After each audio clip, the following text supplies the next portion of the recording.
Good morning, everybody. You're very welcome to the Centre Culturel Irlandais. I am using this microphone because we are recording this conversation, and somebody has just reminded me to remind you to switch off, please, or put on silence your surveillance devices. So delighted to welcome you here. We had a wonderful opening last night with 600 people present for the launch of our exhibition Surveillé-e-s, which will travel to Solstice Arts Centre in January. And delighted this morning to welcome our panel of artists, of 3 artists in the exhibition, and also a representative from the embassy who's here in his own capacity.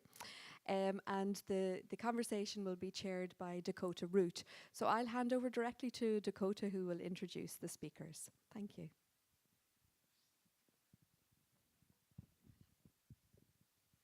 Thank you so much, Nora.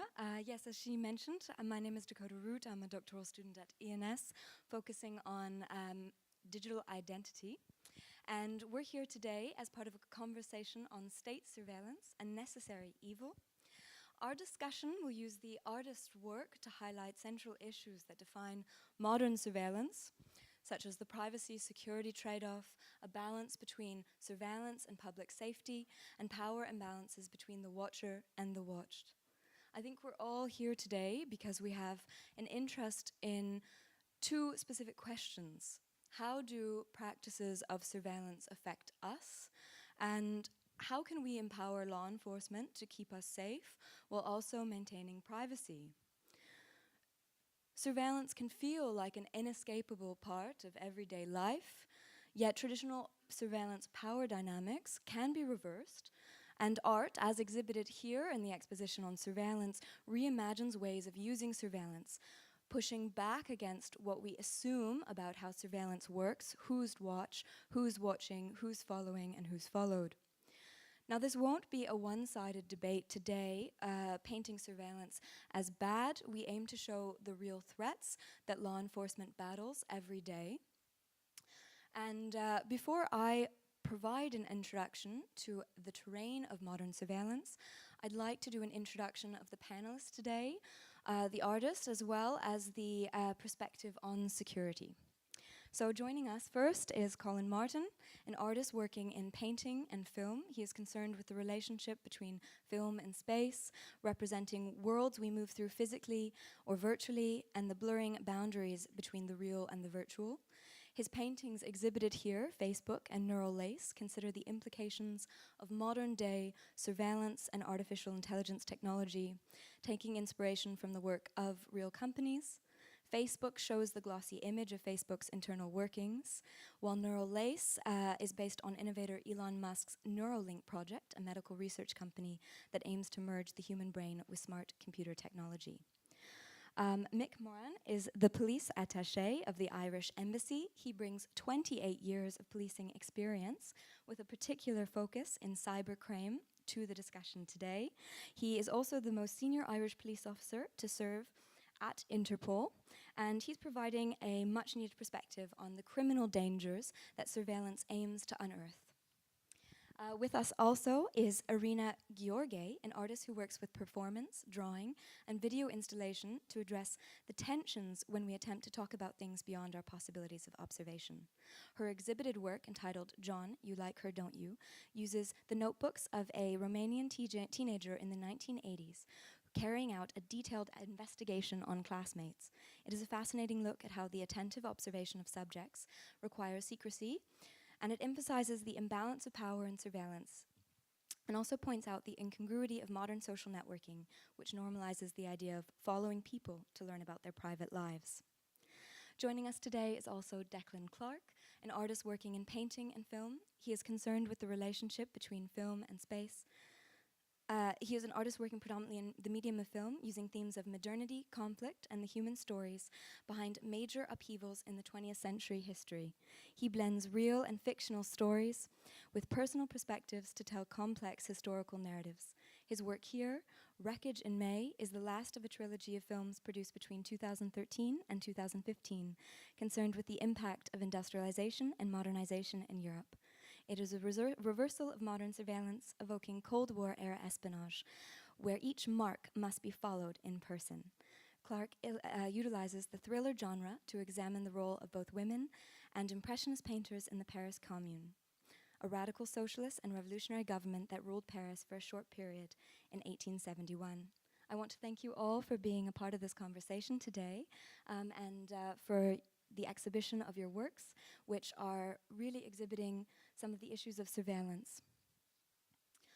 Before we open the discussion to the perspectives of our panelists, I'd like to give a brief introduction to some of the issues of modern surveillance. Just walking down the street, you are the target of multiple forms of surveillance. To begin, all of us are possibly physically followed.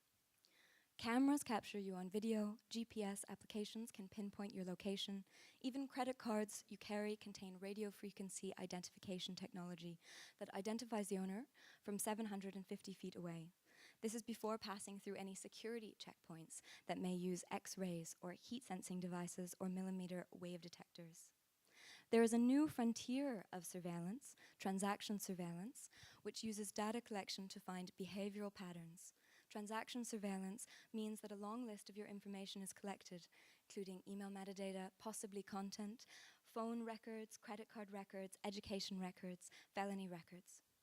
All of this surveillance goes on very much in the background, almost invisible to our daily lives, making it very easy to forget the ways in which we are surveilled. In 2013, disclosures by the NSA contractor, contractor Edward Snowden brought surveillance that's in the background very much to the foreground, inspiring us to reappraise modern surveillance and how it affects us in our society and how it affects our privacy. These disclosures showed the level of surveillance on email, phones, and social networking, leading to widespread concern about privacy and the relationship between corporations and government. And yet, states deploy surveillance for security purposes. We must remember that criminal investigations, both physical and online, are valid forms to assure public safety. Advancements in criminal techniques, often deploying technological tools, mean that the state and policing agencies must also deploy many new tools. Traditional crimes like prostitution, fraud, theft, and new crimes like hacking are moving online, and you can find many new services on the darknet. Terrorism is a particular concern for state and local policing agencies because would-be terrorists use tools like encryption to hide their conversations and the radicalization of new members. These circumstances challenge the authority of law enforcement and make many investigation techniques from traditional policing eras obsolete. So we can see that on one hand, our concerns with privacy must be balanced with our concern with public safety, and that there will be no simple answers coming out of this discussion. Rather, we as the public must ask, how far is too far, and what is the balance that we aim to get in our society, especially when surveillance methods may become a more detailed part of our lives. With that brief introduction as a jumping off point, I'd like to begin asking some questions of our panelists. And to start, I think we need to benefit from the experience and knowledge of our representative from the security forces, Mick. If you don't mind me putting you on the hot spot, can I ask you to give us a little bit of a better understanding of what kind of threats security forces and police agents face in today's world? I think that I think first and foremost I'd like to make the point that where you refer to methods of prior to the ICT revolution, you say they're obsolete. I would argue that they're just, they're not obsolete because they're still valid tools. And I would argue that surveillance, and through its different methodologies as used by security forces, as you use the expression, where I would say law enforcement, those particular methods, they are legitimate tools that are used, and in the countries that most of us come from, are used in an open and transparent way. And this argument about, say, for example, modern argument that's going on about how one argument would be that law enforcement are trying to force, or governments are trying to force internet companies and device manufacturers to put in back doors. The argument would always be in that in these particular countries, and by that I mean, say, let's just group it as EU, US, Canada, those type of countries, it's actually front door, you know, in the sense that it's open and transparent and visible. It may not be spoken about every day, but there is information available. It's government sanctioned, and therefore open and transparent, and generally oversighted by judicial powers, judicial authority. So you have, if you like, the pillars, the different pillars have gone through, and is supported by legislation. So to say that it's backdoor is probably not true. Surveillance itself as a legitimate policing tool is often used even in an offline environment. Yes, we're all talking about online now, but we're not talking about obsolescence of these tools. It's more that it's easier often to get the information you need from an electronic source, from signals intelligence, if you like. And so making that point that it's easier, or it's in this data-rich world, it's essential that we have access to the same data that others would use. And by others, I mean criminals. It is absurd in a way to suggest that the police cannot use the same tools that the criminals can use in the same way.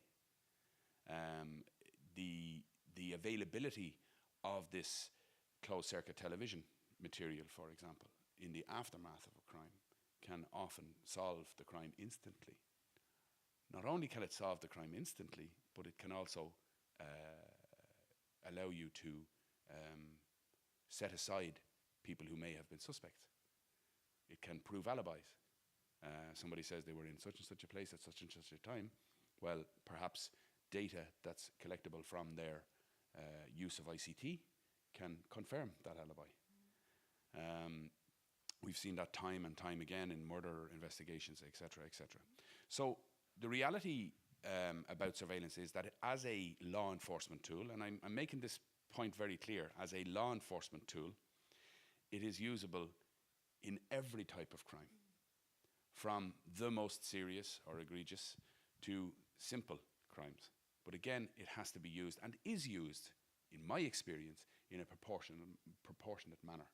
In other words, you're not going to, for a simple house burglary, and there's a joke out there, of course, about a serious crime. If you can give me an example of a serious crime, I'm going to say to you a non-serious crime would be the theft of a bicycle, for example, is a non-serious crime. We'd all agree with that. However, the theft of a bicycle becomes a serious crime when it's your bicycle. All right? But for the theft of a bicycle, you're not going to tap somebody's phone conversations. You're not going to, you know, there's proportion there. And oftentimes there is a limit, and, you know, before you can apply to have very invasive surveillance carried out on somebody, it has to be shown that it is proportionate to the seriousness of the crime.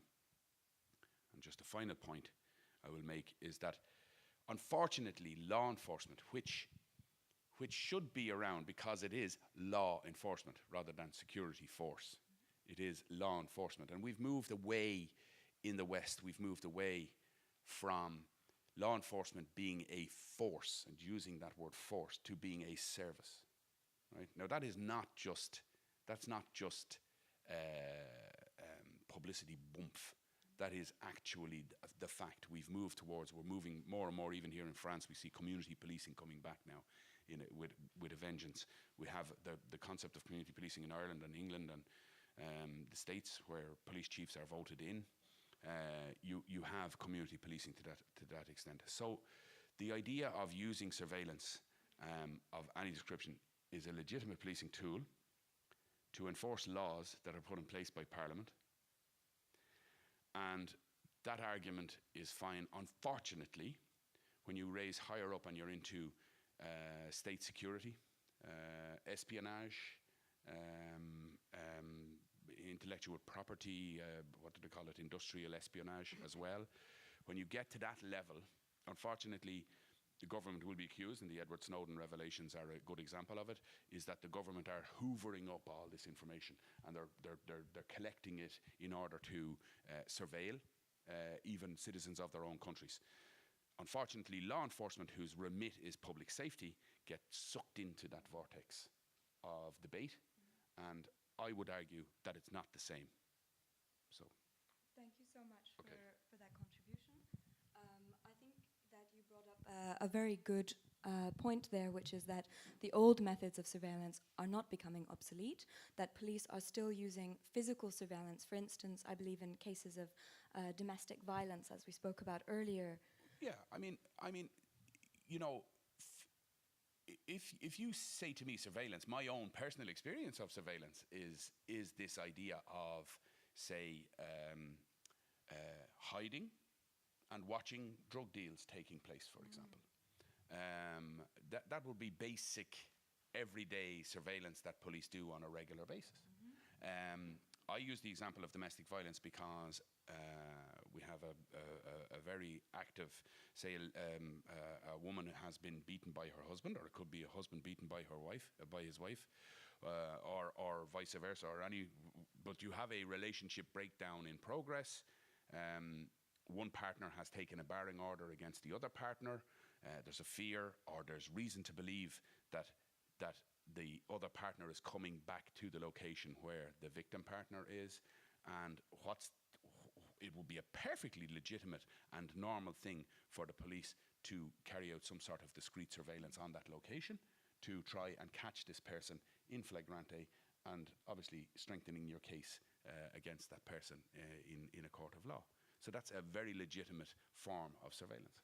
I think that leads very well into a question that I have, more of a general question for the panelists that I think any of you would be able to speak to, which is becoming a surveillance society an inescapable fact in an information society, or actually has surveillance always been the norm? Espionage, spying, forms of tracking, has this always been the norm?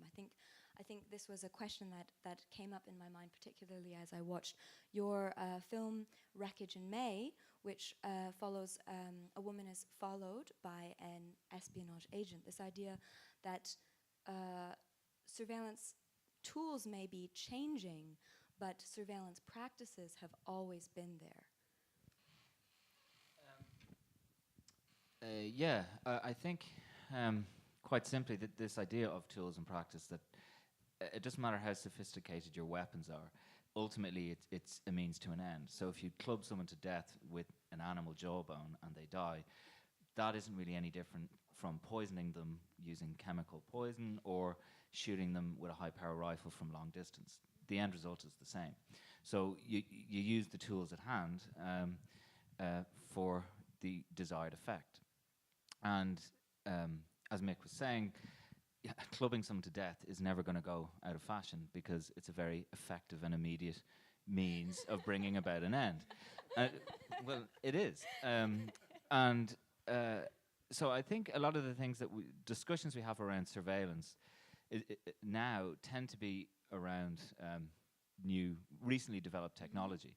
But I find that quite puzzling in a way. Like the idea that it's a surprise to people that the state observes them and that the state uses the information it gets against them. I mean, that's information is power, and to have power, you gather information, and then you use that information selectively. So I think there are problems where there seems to be it's more apparent now, the connection between private forces of capital and the state, and them working in unison. But again, that's not new.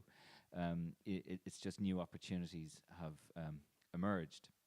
So when it comes to surveillance, I mean, even if you think of, I think a lot of what Mick was saying is very pertinent. Law enforcement and protecting your civilians is a very important and necessary aspect of society. But with all information and the power that comes with it, it's how you use that. And even the most noble and well-intentioned people can abuse power, often intentionally and sometimes unintentionally. So it's what's our relationship with that, and to what extent do we want to put limitations on that information? So again, when a threat is perceived, who determines what that threat is, and who determines the cause of that threat, and who determines how deeply that threat runs? So to give an example, Jean Seberg is a very famous actor who had a career largely in France. I'm sure a lot of you know her. She was in Jean-Luc Godard's Bout de Souffle, made her stage debut in Otto Preminger's Saint Joan. In the 1960s, she got involved in the civil rights movement in the US and funded the Black Panther Party. Now, some people at the time, particularly the FBI, viewed the Black Panthers as the single largest threat to American society. Now, whether anyone agrees with that or not, that's a completely subjective perspective. But the FBI went out of their way to dismantle the Black Panther Party. So I think within 2 years of it being founded, all its leaders were either in jail or shot by internal security forces or law enforcement officers, depending, in the US. Jean Seberg was considered a threat because she was financing the party. So the FBI tapped her phone as part of the COINTELPRO program, and you misinterpreted a conversation she was having with a member of the Black Panthers, and it's unclear whether they intentionally or accidentally misinterpreted what she was saying, but they took it to mean that she was about to have a child with a member of the Black Panther Party, and then they released this to the public, to the gossip columns, and this created a sensation in a rather conservative society at the time. The distress led her to have a miscarriage, and she never really recovered from it, and her body was found in the back of her Renault car, not far from here, in suspicious circumstances in 1979. So, I mean, she'd committed suicide, but had driven her car. She was found wrapped in a blanket, naked, in the back of her Renault, behind the driver's seat, and had, I think, 3 times the levels of alcohol you'd expect, 3 times more than you would be adjudged to be able to control a vehicle. So she somehow got into the car, drove it while drunk, consumed a large amount of narcotics, and then wrapped herself in a blanket naked and put herself beneath the seat. So it was investigated, and it was adjudged accidental death. It may well have been, I don't know. But this is an example of how information can have a very negative impact on people, and how information can be, and surveillance can be connected to certain socio-political positions that are perceived as a threat. And I think that's where there's a big problem, because who determines what this threat is, and who has that authority?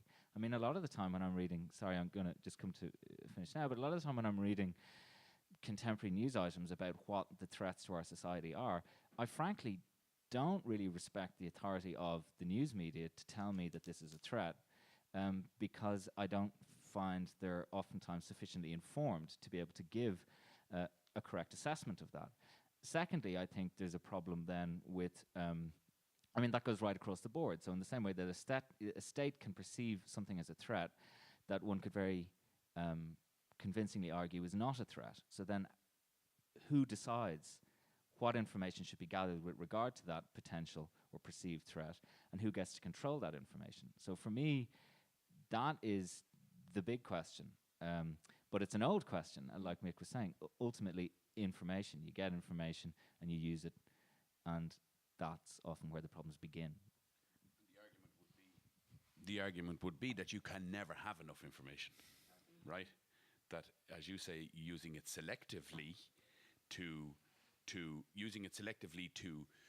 identify or to deal with perceived threat.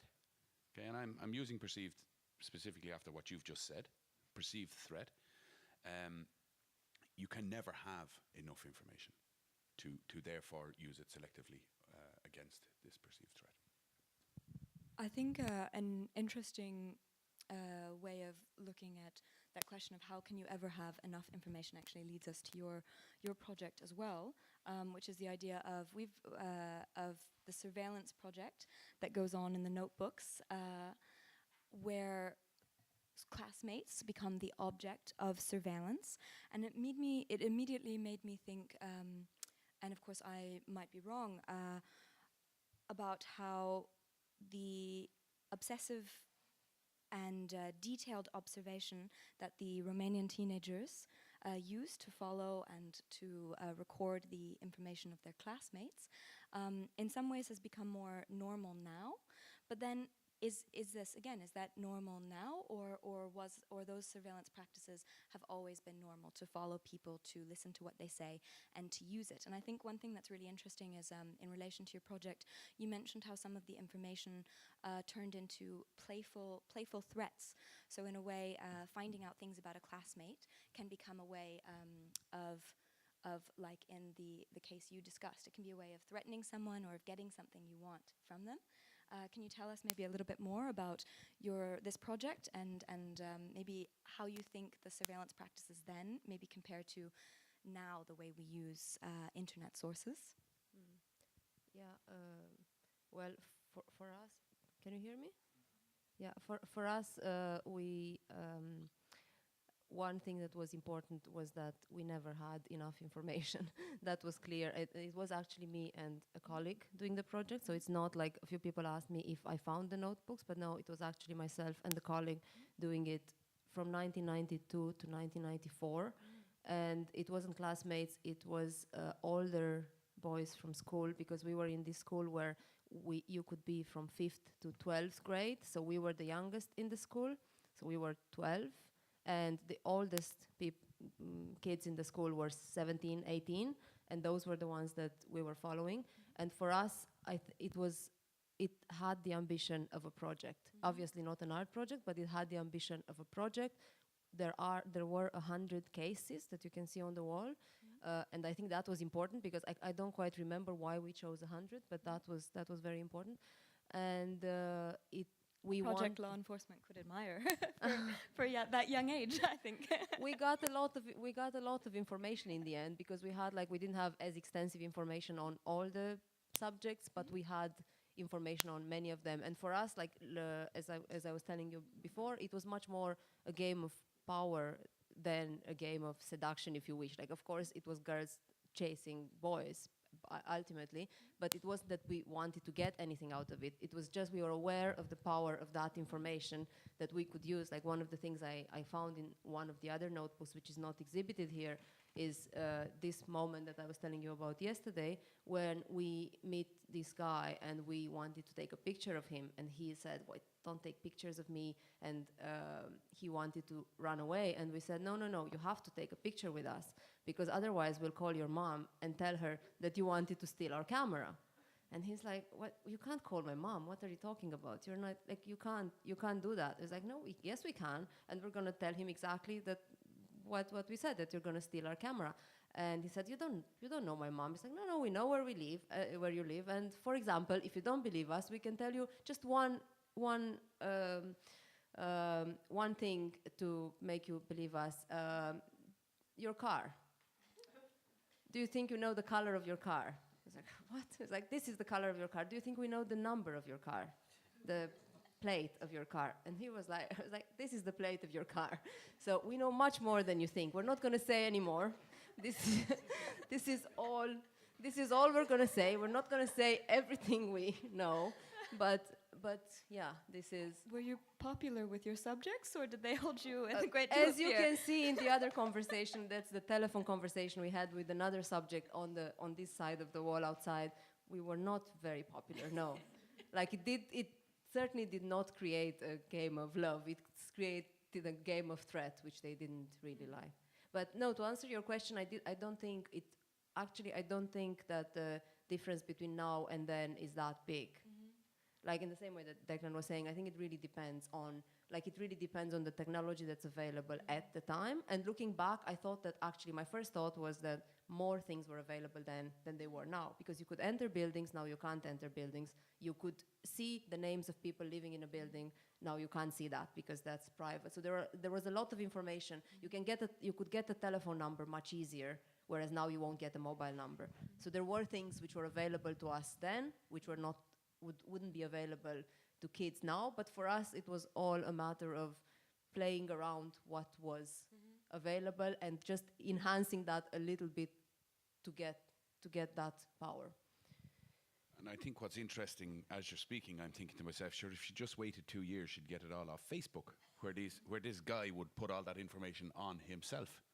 In say, end of the 90s, when people started to use the likes of Facebook, or, well, previously Bebo or MySpace or whatever, prior to that. So social media hitting meant that people were actually putting all that information out there themselves. But now, towards the end of your talk, then I'm thinking, yes, and she's also correct, is that the result of the social media hitting is that people are more aware of their privacy. And now things like names outside buildings, mobile phone numbers being available, they are no longer available because people are more aware of privacy, even though, ironically, they're giving everything away for free in return for free tools. That's a really interesting way of looking at the dynamic. It also leads very, very well into Colin's painting on Facebook, which I think fits very well with this discussion.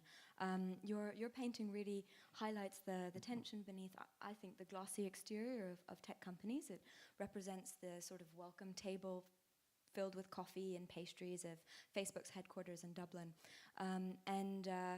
That leads, to the question of social media allows for a lot of information to be available, a lot of information to be collected, but this helpful, efficient image that the painting gives off, did you use that because you thought there was something people should see underneath the image? What was going on in your mind when you visited the headquarters? The painting from Facebook resulted from, there was an open house architecture day that happens every year in Dublin. We often visit with family, and it's often a chance to see buildings that you're not normally allowed access to. And probably at the stage, before I made that painting, I was actually making a series of paintings about the Stasi Museum in Berlin. I'm often interested in interior spaces and architectural spaces that maybe have an agenda behind them, or have an ideological agenda behind them, and in some ways maybe there are things that I feel anxious about, or that I might feel are conspiratorial, but I like to kind of present them in a kind of deadpan mirroring of those spaces. But when it's very interesting when you visit Facebook that. First of all, the art, I think, is very interesting. The kind of art that they commission is very attractive. This is very pleasant place to work. But and I don't mean this as any maybe disrespect to anyone who's commissioned by Facebook. It's always very kind of easy and there's not very kind of critical content to it. And the other thing that's interesting about the building itself is how controlling they are over the image rights of the building. You're chaperoned, you're not allowed to take photographs on different floors. And a particular painting that I made was the only area that you're allowed access to and allowed kind of image rights or to make an image from. One thing that's probably I'm thinking about in all the conversation here as well is trust, and it's surveillance and all these issues. Obviously, you do have to keep citizens safe, but also, what are the agendas behind a company like Facebook? Ultimately, it is capital, and everything within the building, leans towards productivity. making money, and and whether that can be trusted when they're harvesting vast amounts of information off their users. And I suppose the other interesting thing that I thought between making the painting say of the Stasi Museum and Facebook is that thing that we have volunteered ourselves. We've given all this information to them, and we don't actually know exactly how that might be used. And that's all based on trust as well. So I'm fascinated with other kind of companies as well. There's a company, Second Home, that does fit outs for tech companies, and often they're kind of like a mix between something from a Bond film and a botanic garden, and it's this beautiful space that people can kind of work in. And they've done projects in London and Portugal, and you have to kind of wonder why all these things are free. Well, I think coming out of your discussion, I think as well coming out of Declan's, two issues. First, a power imbalance that might be very present between those who are surveilled and those doing the watching, and how that might affect you, either if it's a company like Facebook, or whether it's someone who's in your school who's watching you and knows things about you, or whether it's a legitimate law enforcement investigation. All of these things do have an aspect of power imbalance to them. And one thing, though, that is really interesting there is in your film, I saw that in a way that power is shifted, right? Because it seems as if the person who's being followed by an agent is maybe leading him somewhere as well.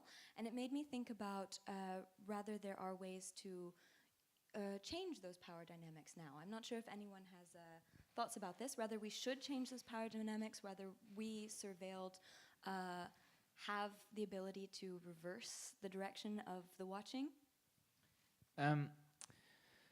I think there's a couple of things. Firstly, in what I find very interesting in terms of you were talking about the East German security, internal security police, the Stasi.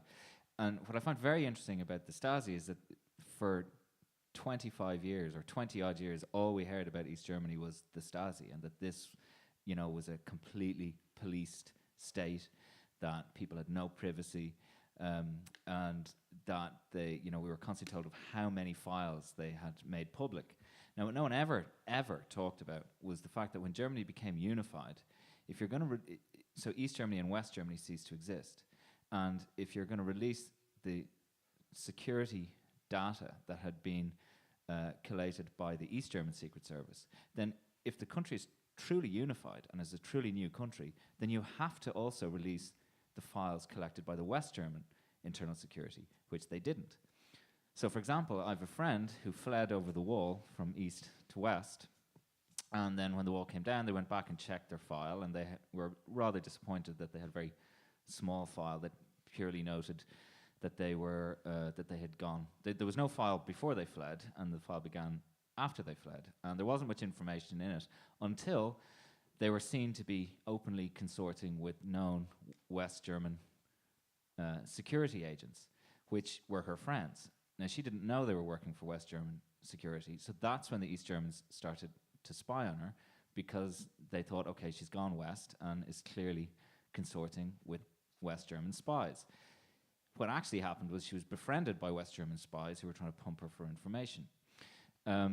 Equally, I was talking to Heinrich Böll's son, the author, and they accessed their father's file when the wall came down, and there was an extensive file in East Germany on him. But they couldn't access so I asked, did you get the West German files? And they're like, no, we're not permitted access. But the West German Secret Service had broken into Heinrich Böll's apartment because he came out not supporting, but certainly saying that the state needed to be listened to the young people in the Baader-Meinhof, and not just condemn this as senseless violence, that these people had a perspective that had to be heard. So because of this, the West German Secret Service broke into his apartment, disrupted things, spied on him, paid off his friends for information, but he can't access that information. So that's one thing, that there's a very curious thing happening there, because essentially we're being told the Secret Service of East Germany is being used to tell us how bad this society was.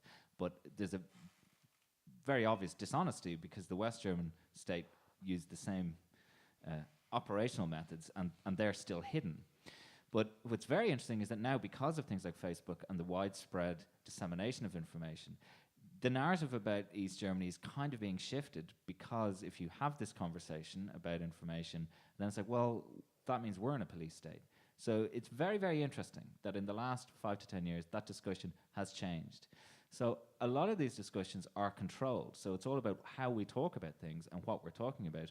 We're pumped and and guided in the types of conversations we have. Again, to produce a perspective that we're being fed. So again, if you look at a lot of the discussions about Russia now, I mean, England once again are telling us that Russia is bad. If you look back over the last 200 years, that's all England has ever done. Russia is bad. So, but that you'll never get an article in The Guardian that will outline this, the history of the besmirchment of Russia by the British establishment. If I can just follow up on that point, and I would argue, and it's a very valid point and a very good point you make, that East-West should have become a one unified country. Then we're back to the word of trust here. And we're back to the point that surely the information being collected by West Germans was being collected for very different reasons than it was being collected in East Germany. And so West Germans had trust in the information being collected. Now, Perhaps misplaced trust. no. Please don't get me wrong. I'm not suggesting for a minute that the trust wasn't misplaced. And you make a very valid point, and it absolutely valid point. But if we talk about the collection of information by a regime today, and we would never use the word regime for Ireland or France or Germany. We'd never use that word regime. But when I say regime, you all automatically think of, your Irans of the world, or your Chinas even of the world. And so we speak about what is the purpose of that collection, right? And then we have to come back around to the Facebooks of the world. And what are they collecting, and why are they collecting it? You say it's for money. But at what point will it not be for money anymore? Well, I think it's interesting. Someone like Mark Zuckerberg is going on the political trail and kind of preparing the ground there. And again, it's power too, and money is power. I was just thinking just there about on the role of kind of perspective of art, about Harun Faraki and his piece about the World Cup final in 2006, where he collects every piece of footage that was filmed of a particular event. So, he's collecting surveillance, he's collecting official TV, he's collecting things that people filmed on their phone of the one particular event. And what it does, I suppose, is then kind of sows a seed of doubt in our mind about all of these testimonies to the one event, and how unreliable they are. Or, everyone becomes an unreliable narrator in a way. And I think that art has a role to play in investigating these things and thinking about these things. I think that there's a really interesting point coming out of this discussion, which is that the level of information, how worried we should be about the level of information collected, also may be dependent upon the position and, as you said, the reasons that it's collected, but also the position of power that the collector has. So we've seen various levels of power in the collection process, from the power to threaten someone with you're going to get in trouble with your mother, which is a very, very powerful threat, but maybe different from the type of power or the type of threat that someone faces in, for instance, a regime like East Germany, which may have the power to... Well, you see, a valid point you're making. Absolutely valid point you're making. But now we're drawn to that question of corporate surveillance as well, of what their reasons are, whether purely financial or also a way of gaining power over people, or or over other companies, because they can sell more data or they can provide more access to individuals via advertising. So that's a really, really interesting point, and it may actually lead me to a question that I have. We've been talking a lot about the difference between traditional surveillance, physical methods of surveillance that may involve waiting and watching drug deals, or surveillance of someone who's been the victim of domestic violence, or following someone through the streets of a city. And we've talked a little bit about how it compares with electronic surveillance, and how we clearly see that surveillance has always existed, that the methods maybe haven't changed as much even as we might think. But one interesting thing to ask is if the catchphrase of the sort of surveillance where you're watching a drug deal is, follow that car. If one change really is that data, transactional surveillance, the sort of surveillance that Facebook does, allows us to say, follow all the cars. And I think that might be one big difference, because, and I'd be interested in hearing the panel's ideas about it. And ICT, that we are only at the we're not even on the runway for takeoff in relation to this ICT revolution that we think we're experiencing, but it's our children's children who will really see that. When was it neural networks? You talked about neural networks, was it? Yeah. Colin's work was on. All right. Okay. Yeah. Okay. So neural networks. I mean, when we get there, this is where data will become really valuable. But the point I wanted to make really around you spoke about observing the drug deal. I mean, that's a very simple beginning and an end, and follow that car is fine. And now the question might be following all the cars. But the ICT revolution and the availability of data actually gives us the possibility of following all the cars. And this is what has to be, and I go back to my very opening point, which was, why should we as law enforcement, who have a particular objective in mind and a role and an understood place in the social contract, why should we not use the same methods and methodologies as Colgate have for selling you toothpaste? I think one thing that's interesting is the whole idea of predictive consumerism, and Amazon, just watching your habits online and then being able to kind of predict what you're kind of going to be interested in buying. And I actually, I normally get kind of rubbish Christmas presents, but I got a pair of socks that I particularly liked this Christmas. And completely unconnected, that brand of socks started appearing on my timeline on Facebook, and I could not, I've never searched for it, I've never put in a Google search, and I couldn't help thinking that there was, without becoming paranoid, that there was some connection between them. So that kind of idea of like a company surveilling your interests, I think is. Well, I think it actually it leads me to think of your project as well. Do you feel like you said you followed 100 of the boys in your school, which is a very impressive level of investigation, I think. But do you feel like at some point you would have hit a limit in the ability you had to create profiles?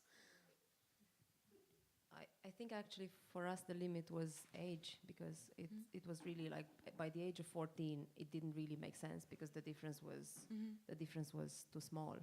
But I think it was also like this makes me think of the moment in which it happened, and this is actually the point I was going to make a little bit earlier in relation to the previous conversation, because there was something of that, like there was something of that time. It's between 1994 to 1996, or around 1995, let's say. So it was immediately after the revolution. So it's kind of, I was very aware in taking it, in bringing it back on, that it kind of ties into all the conversations about, surveillance in the previous regime. And I'm surprised, I was pleasantly surprised that the work wasn't interpreted as such so much, but I was very aware of it. And in Romania, it has a very strong presence, and it relates to the previous conversation on Stasi and East Germany, and also on the relationship between economy and politics in the end, because the way it worked in Romania, just to give a very specific example, but it applies to all Eastern Europe to a certain extent, but because in Romania Ceausescu's regime, to use the word, was more kind of hardcore than others. Then the presenting the previous surveillance in an objective manner as part of all this institutionalization opened up for everything else. So basically economy came in immediately after politics. So it's not like, we open up everything we open to extreme neoliberalism as a result of the fact that you present any resistance to that as bad. The evil, if you present communism as evil enough and dark enough through all these methods, including making public the archives, making a museum, making all that, then you open the door to a very extreme economic system without any kind of restrictions. So I think it's all a question of how whatever type of information is gathered and whatever method are used, it's also this always goes hand in hand in how that is presented. If it's presented as useful enough, this ties into what you're saying. Is it law enforcement or is it not? Is it justified or is it not justified? So that's kind of that's kind of the conversation at the time, and I'm aware that the project is placed there. And justified exactly, yeah. is justified is as the points made over here. Justified is also a movable feast, is it not? We're going to take the really wonderful discussion we've had here and very briefly open it up a few questions to the audience.